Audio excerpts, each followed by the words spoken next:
আসসালামু আলাইকুম। আপনারা দেখতে পাচ্ছেন যে এখানে আজকে একটি ভয়াবহ অ্যাক্সিডেন্ট ঘটে গেছে। আর এটি হচ্ছে চাঁপাইনবাবগঞ্জ জেলা নাচল টু আমনোরা রোড।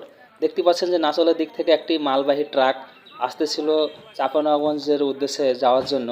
আর বটতলা বাজার পার হয়ে সেই ট্রাকটি ব্রেক নিয়ন্ত্রণ হারিয়ে দেখতে পাচ্ছেন যে একেবারে গাছের সাথে ধাক্কা লেগে দুমড়ে মুচড়ে নিচে পড়ে যায়।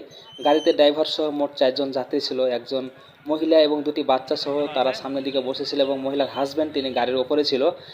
গাড়ির যে ব্রেকটি আছে সে ব্রেক আপনার ভেঙে যায়, ভেঙে যাওয়ার ফলে ড্রাইভার গাড়িটিকে নিয়ন্ত্রণ করতে না পারার কারণেই গাড়িটি এরকম অবস্থায় এসে দেখতে পাচ্ছেন যে গাছ একেবারে দুমড়ে গেছে এবং এখানে দেখছেন যে গাড়ির অবস্থা খুবই খারাপ এবং মহিলা গুরুতর অবস্থা হয়েছে। দেখতে পাচ্ছেন যে এখানে অনেক কাঁচ, গ্লাসের কাঁচ টাচ পড়া আছে। দেখেন যে গাছের কীভাবে ছাল বাকলা উঠে গেছে, একটি গাছকে ধাক্কা দেওয়ার পর আরেকটি গাছের সাথে ধাক্কা লেগে তারপর গাড়িটি নিচের দিকে নেমে যায়। দেখেন যে গাড়ির যে একটা গতি ছিল সেই গতি অনুযায়ী কিন্তু আল্লাহ তাআলা সবাইকে বাঁচিয়ে দিয়েছে। গোটা উপরে চলে এসছে। হ্যাঁ ওইটা গোটা উপরে গেছে ওই গাছ। মানে ইয়ে দিক থেকে যাচ্ছিল নাকি? হ্যাঁ ওই দিয়ে আসতে লাগে তো ওখান থেকে গাড়িটাকে এখন কিভাবে খারাপ ঘুমাচ্ছিল। হ্যাঁ কোনো স্টাইলের কোনো দোষ হয়েছে তার লাগে না রুজানে। আর এই স্ট্রিটের ডিবেক্সেল ভাঙা আছে গাড়ির ওরে মানে তো ওদিকে এদিক দিয়ে নেমে ওদিকে ব্যাকে খুললো নাকি? আসলে মানে গাড়ি ওই ডাক্তার মেরেছে। হ্যাঁ হ্যাঁ। ডাক্তার মারি গাড়ি হঠাৎ করে পাশে পিছনে ঘুরে গেছে। ও ওটা ওপরে ছিল বসে বোধহয় এই পিছনে। হ্যাঁ হ্যাঁ স্বামী। আর ওই দুই ছেলে হ্যাঁ। আর মহিলা আসলে বাম সাইডে ওই জানলার সাইডে। আচ্ছা আচ্ছা আর ড্রাইভারের সাইডে তো দুই ছেলেকে রেখেছে। জি ওই লেগে মহিলার এই বাম হাতে ওই গাছে গাছে লেগেছে। ও মহিলা পাঁচটা জানি হুম। এটা একটু মহিলা বাঁচা গেছে তাহলে? মহিলা বেঁচে গেছে।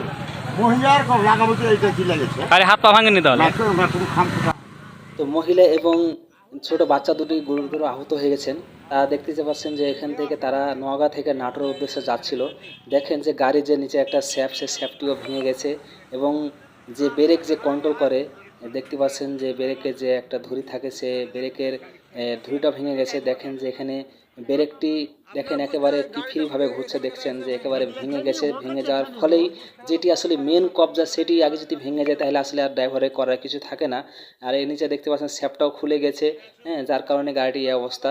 তা আসলে আমি একটাই কথা বলবো প্রত্যেকটা গাড়ি ড্রাইভারকে, যে আপনারা যখন গাড়ি বের করবেন তখন অবশ্যই প্রত্যেকটা জিনিস ফলো করবেন যে আপনাদের চাকা, ব্রেক, কন্ট্রোল, তারপর যাবতীয় যন্ত্রাংশ ঠিক আছে কিনা এসব দেখে আপনার গাড়ি রাস্তা চলাচল করবেন। একটুর জন্য কিন্তু আল্লাহ তাআলা আজকে সবাইকে বাঁচিয়ে দিয়েছেন। আর আজকে গড়ি গড়ি বৃষ্টির দিনে দেখেন যে কী অবস্থা হলো। সবাই ভালো থাকেন, সুস্থ থাকেন, সবাই MR টিভির পাশেই থাকেন। সবাইকে ধন্যবাদ। আসসালামু আলাইকুম।